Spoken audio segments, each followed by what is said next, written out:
Hello and welcome to another episode of the Ultimate Punters Challenge weekly recap. And week 3 is in the books. Zapateo threw a massive spanner in the works, changed it all up in the very last race. Lloydie, what a week it was. Yeah, mate. It was a great week of horse racing. Obviously, Golden Slipper Day, one of the best days in the calendar. No good for my showdown. I was a long way down the bottom, as we all were. I think in the office, apart from Benny, he ended up in the money. But yeah, like you say, it's not over until the fat lady sings, and it did go right down until the last race where Zapateo spoiled the party for the people at the top of the leaderboard. Yeah, and brought a lot of players into it. We were watching, we're doing a live stream, and we were having a look at what selections people had. We had a look at what selections we had, what we needed. I was able to get into the money. Benny was in the money and able to stay in the money. And I think at one point during the live stream, I said Zapateo will be the biggest kind of ruckus in this group to flip the leaderboard on its head. And it did. And it absolutely did. I think we had Greg come from, I think he might have been 8th or he was in the 10, flipped into first. Tim was outside of the 10. He came into second, and third place assumed the crown. I'm not even sure where he came from, but he's come from the clouds and picked up a cool, $5,700 for having Zapateo in the last race. I think he was around 15th or 16th going into that last race. So I think there might have been 2 or 3 that were in that top on that first page of the leaderboard that all elevated up a little bit higher. But yeah, you're right. Like, it just takes that one race, doesn't it? And it could be 5 o'clock in the afternoon until you sort of know what way it's going to go. And that was the case on Saturday.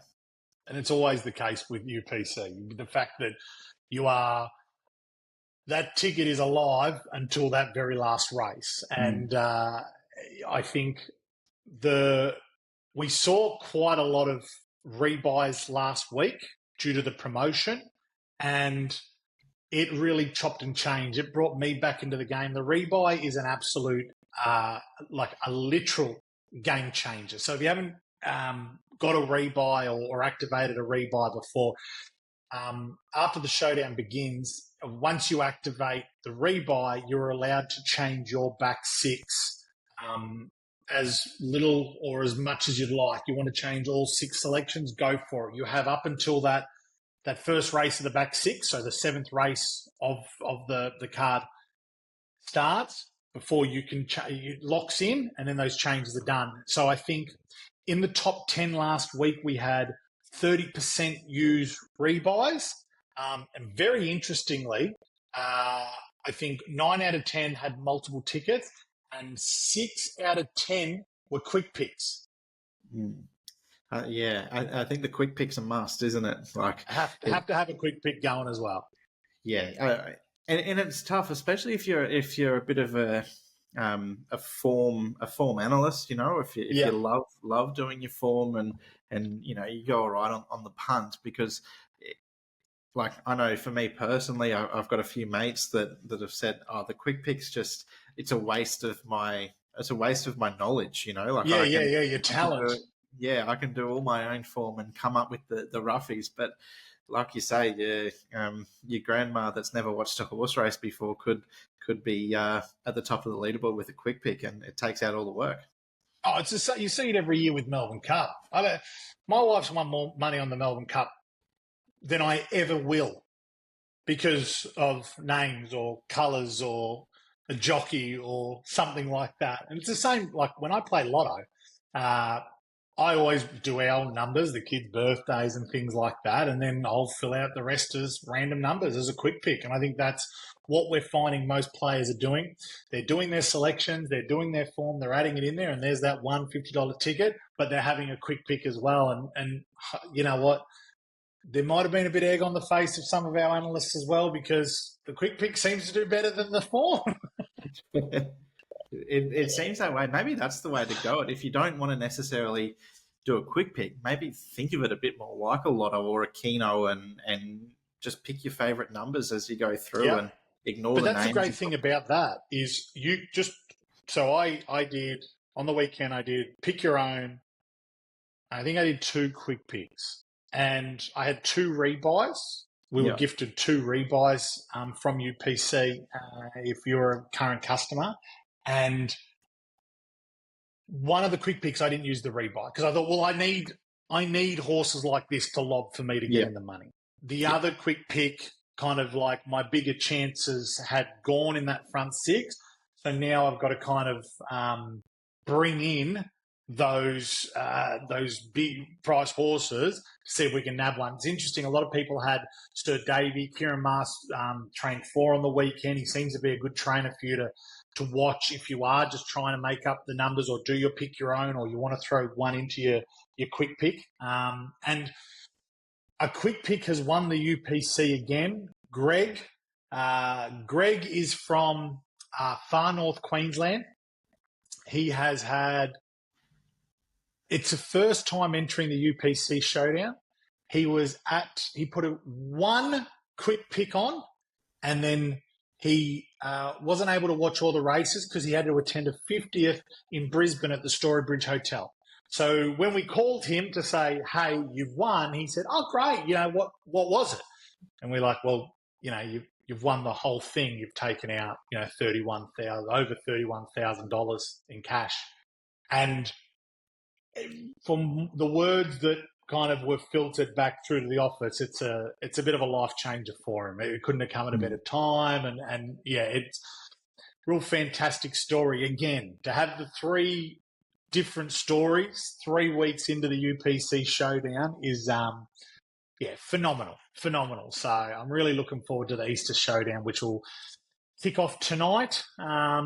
Is there any this weekend we should be looking for, Lloydie, that we might be sticking in the Showdown? Well, it'll be interesting, obviously, because we've got the couple of Group 1s that the fields are out now, and so you've got the Vinery Stud Stakes where you've sort of got the clash, I guess, between Zardozi and Orchestral. So those 2 fillies are going to dominate betting, and I guess it's up to you whether you want to side with one of those 2 or find one that's maybe paying $15 plus that could run third. Because for me, run a drum. I think it's a 2-horse race. So, I think those 2 fillies will run first and second. So finding that third filly, do the math, work out if it's going to be beneficial to have that horse. Otherwise, if you think Orchestral is a good thing, you might get 3.5 points if she wins, so that's going to be an interesting race. The Tancred, it'll be a good race. I like Military Mission. He's going to be around that $7 mark, I think. So there's going to be a little bit of value there for us. But the Australian Cup, I think, is the one where you can really go wide open. Obviously, Mr. Brightside, Pride of Jenny coming through the All-Star Mile. I think there's genuine knocks on both of them. Obviously, class horses, but Pride of Jenny, we're yet to see her really perform at the top level over 2,000 metres. She's drawn a little bit sticky.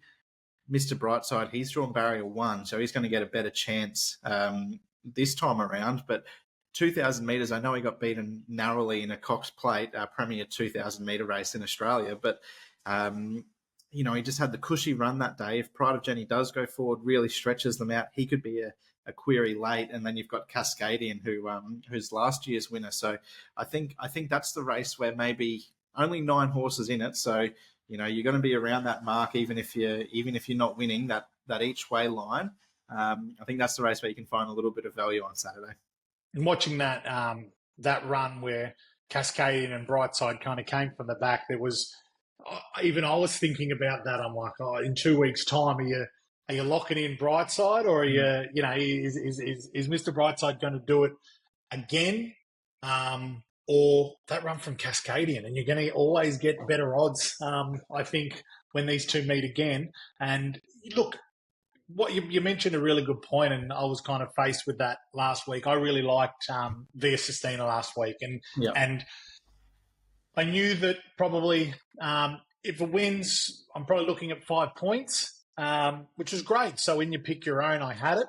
And then in the quick pick, I knew I didn't have it. I'm like, do I change it? Do I not change it? And that's an important thing for people to know as well. The quick pick is just your quick pick, but you can change it. You might sit there and go, okay, yeah, I love this quick pick. It's got horses I never would have thought of, but nothing beats Via Sistina. I'm going to put it in. You know what I mean? You might have the same this weekend. Nothing beats, Mr. Brightside. I'm going to put that into that quick pick. So you're able to chop and change as much as you'd like, leading, up until the showdown starts.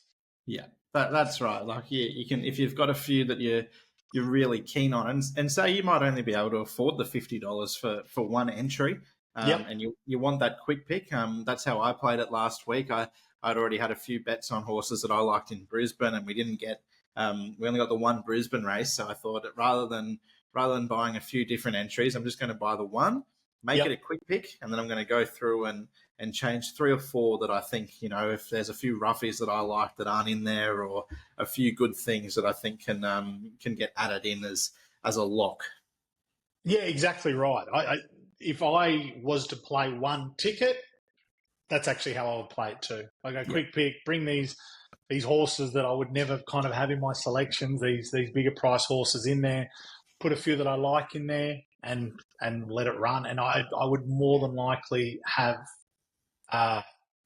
would want to have the resources there to have a rebuy, because if you've blanked out the last 6, and that was the first 6, but the front 6, and it was the same for Saturday, the one that I did rebuy on. I had one of the quick picks. I got 0, or no, maybe like 4, very very little points for placing on the front 6.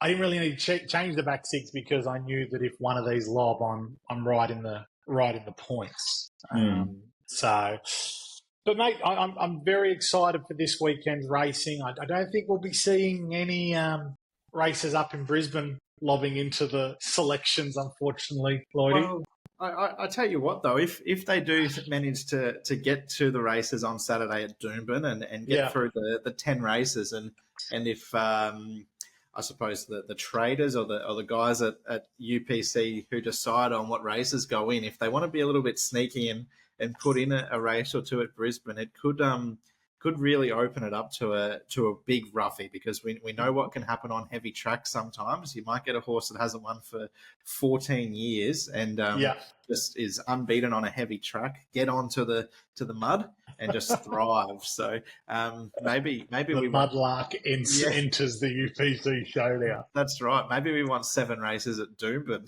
I know you would love that every weekend. I know that. I don't think so. Not in this weather. No, of course not. No, it's going to be a great one. Enjoy your Easter, Lloydie. Punters, enjoy yourself this weekend.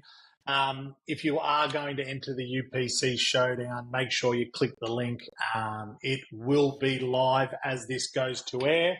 And if you do partake, make sure you gamble responsibly. Thank you, Lloydie. Have a great weekend. Thanks, mate. Imagine what you could be buying instead. For free and confidential support, call 1-800-858-858 or visit gamblinghelponline.org.au.